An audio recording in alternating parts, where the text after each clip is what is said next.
আসসালামু আলাইকুম। আরবিডি নিউজের সর্বশেষ আন্তর্জাতিক সংবাদে সবাইকে আমন্ত্রণ জানাচ্ছি। সঙ্গে আছি আমি রাজীব। প্রথমেই জেনে নেওয়া যাক কী থাকছে এখনকার সংবাদে।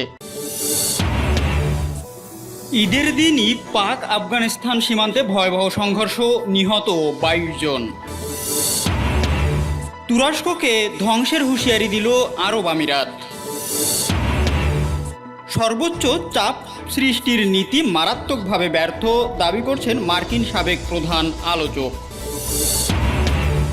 এবার টিকটক বন্ধের ঘোষণা দিল ডোনাল্ড ট্রাম্প, চীনের কপালে চিন্তার ভাঁজ। ইসরায়েলি আগ্রাসন থেকে নিজেকে রক্ষা করতে প্রস্তুত লেবানন। এবং সর্বশেষ থাকছে ইরান বিরোধী সন্ত্রাসী গোষ্ঠীগুলোকে সমর্থন বন্ধ করুন, পাশ্চাত্যকে বলছে ইরান। এতক্ষণ প্রধান অংশগুলো শুনলেন, এখন বিস্তারিত। তবে তার আগে রিকোয়েস্ট থাকবে ভিডিওটিতে একটি লাইক দিয়ে সাথেই থাকুন। পাকিস্তান এবং আফগানিস্তানের সীমান্তে সংঘর্ষে অন্তত 22 জন নিহত হয়েছে বলে বার্তা সংস্থা রয়টার্সের এক খবরে জানানো হয়েছে। ঈদের দিন শনিবার এই হতাহতের ঘটনা ঘটে।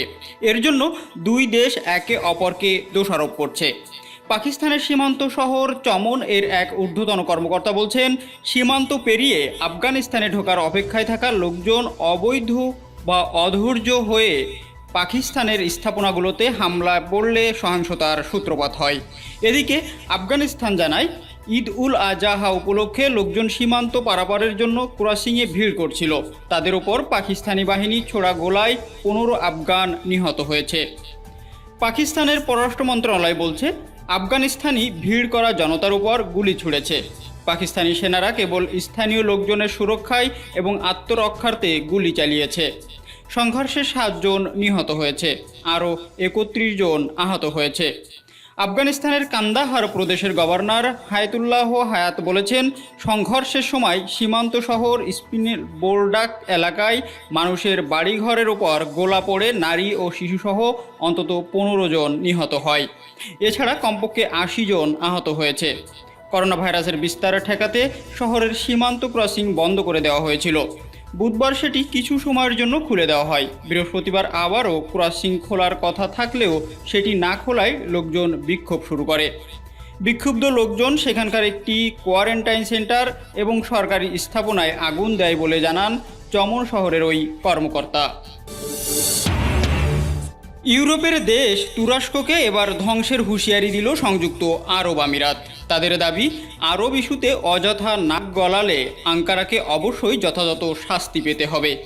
সাম্প্রতিক এক সাক্ষাৎকারে তুর্কি প্রতিরক্ষামন্ত্রী হুলুসি আকার লিবিয়ার যুদ্ধে আমিরাতের ভূমিকার ব্যাপারে নেতিবাচক মন্তব্য করেন। এবার সেই প্রসঙ্গে আমিরাতের পররাষ্ট্রমন্ত্রী ডাক্তার আনোয়ার বিন মোহাম্মদ গারগাস তুরস্কের প্রতি হুঁশিয়ারিটি উচ্চারণ করেন। কাতার ভিত্তিক সংবাদ মাধ্যম আল জাজিরাকে দেওয়া সাম্প্রতিক সাক্ষাৎকারে তুর্কি প্রতিরক্ষামন্ত্রী হুলুসি লিবিয়া ও সিরিয়ায় আমিরাতের ভূমিকার তীব্র সমালোচনা করেন।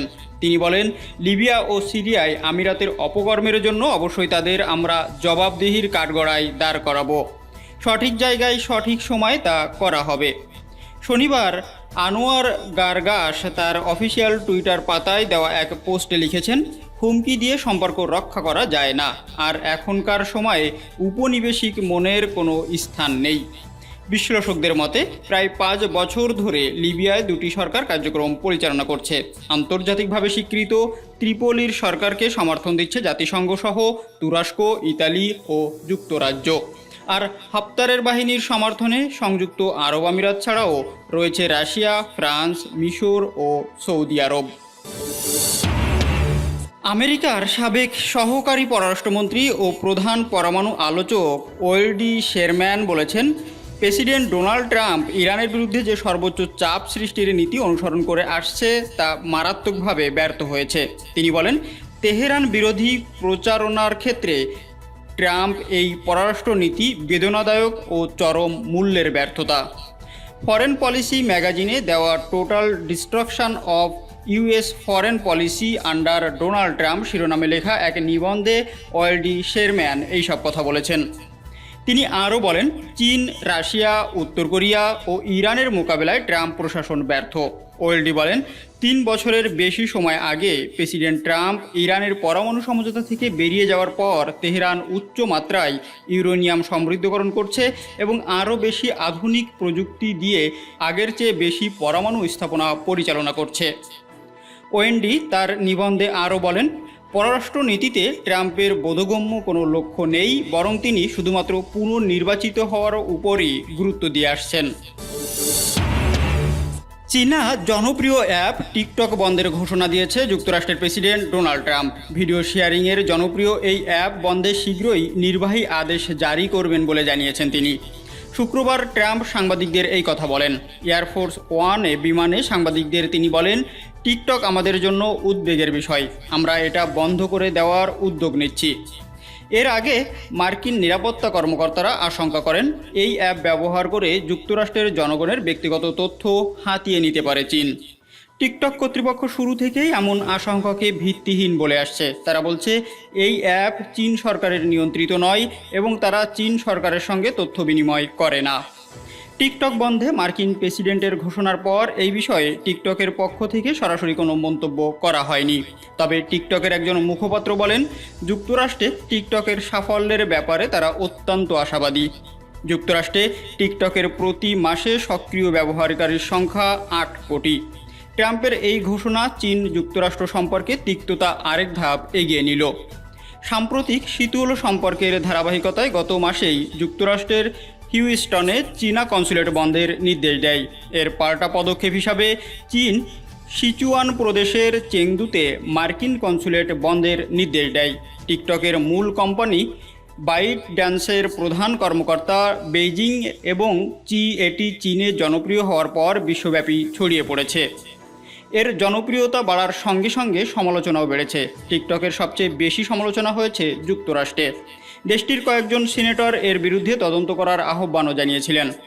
ভারত গত 30 জুন টিকটক, উইচ্যাট সহ চীনা 59টি অ্যাপ বন্ধে নির্দেশ দেয়।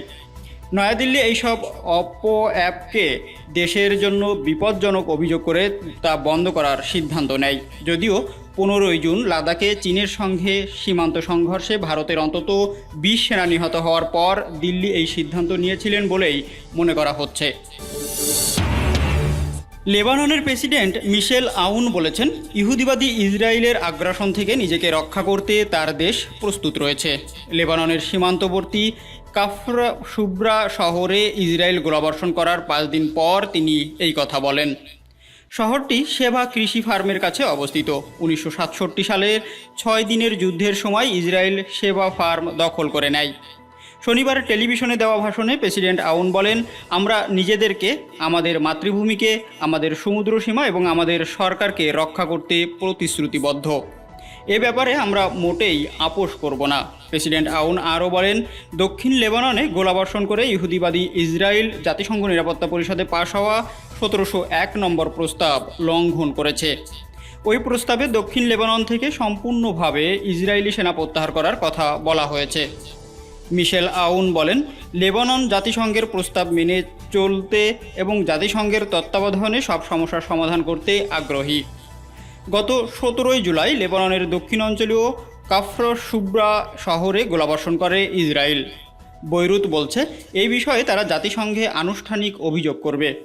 ইসরায়েল দাবি করছে, লেবাননের ইসলামী প্রতিরোধ আন্দোলন হিজবুল্লাহের যোদ্ধারা অধিকৃত জাবাল রস এলাকায় ঢোকার চেষ্টা করছিল, কিন্তু তাদের সেই প্রচেষ্টা ব্যর্থ করা হয়েছে। তবে হিজবুল্লাহ ইসরায়েলের এই দাবি নাকচ করেছে। সংগঠনটি বলছে, ইসরায়েলি সেনাদের মনোবল চাঙ্গা রাখতে তেল আবিব মিথ্যা বজায়ে বিজয়ের দাবিও করছে। ইরানের পররাষ্ট্রমন্ত্রী মোহাম্মদ জাওয়াদ জারিফ তার দেশের অভ্যন্তরে সন্ত্রাসী হামলা পরিচালনাকারী গোষ্ঠীগুলোকে পৃষ্ঠপোষকতা বন্ধ করতে আমেরিকা ও ইউরোপীয় দেশগুলোর প্রতি আহ্বান জানিয়েছেন। আমেরিকা ভিত্তিক ইরান বিরোধী সন্ত্রাসী গোষ্ঠী তোন্দার এর প্রধান জামশিদ শারমদ আটক হওয়ার পর এই প্রতিক্রিয়া জানান জারিফ। তিনি এক টুইট বার্তায় বলেন, সন্ত্রাসী গোষ্ঠীগুলো আমেরিকা ও ইউরোপের বিভিন্ন দেশে অভয়ারণ্য গড়ে তুলে ইরানের বেসামরিক নাগরিকদের হত্যা ও এদেশে গোলযোগ সৃষ্টির চেষ্টা করছে। ইরানের ইসলামী শাসন ব্যবস্থা উৎখাতের প্রচেষ্টায় লিপ্ত সন্ত্রাসী গোষ্ঠীগুলোর প্রতি মার্কিন নেতৃত্বাধীন পশ্চিমা দেশগুলো পৃষ্ঠপোষকতার প্রতি ইঙ্গিত করে জারিফ বলেন, পাশ্চাত্যকে এই সব সন্ত্রাসী গোষ্ঠীর প্রতি আর্থিক সহযোগিতা ও আশ্রয় দেওয়া বন্ধ করতে হবে। ইরানের গোয়েন্দা মন্ত্রণালয় শনিবার শেষ বেলায় এক বিবৃতিতে জানিয়েছেন, আমেরিকা ভিত্তিক ইরান বিরোধী সন্ত্রাসী গোষ্ঠী তোন্দা এর প্রধান জামশিদ শারমদেকে আটক করেছে তেহরান। ভিডিওটি যদি ভালো লাগে অবশ্যই লাইক করবেন এবং কমেন্টস করে জানিয়ে দিবেন এই সকল বিষয়ের উপর আপনার মূল্যবান মতামত। আর অবশ্যই আপনার পরিবার ও বন্ধুবান্ধবের ভিতর ভিডিওটি শেয়ার করে দেবেন। আল্লাহ হাফেজ।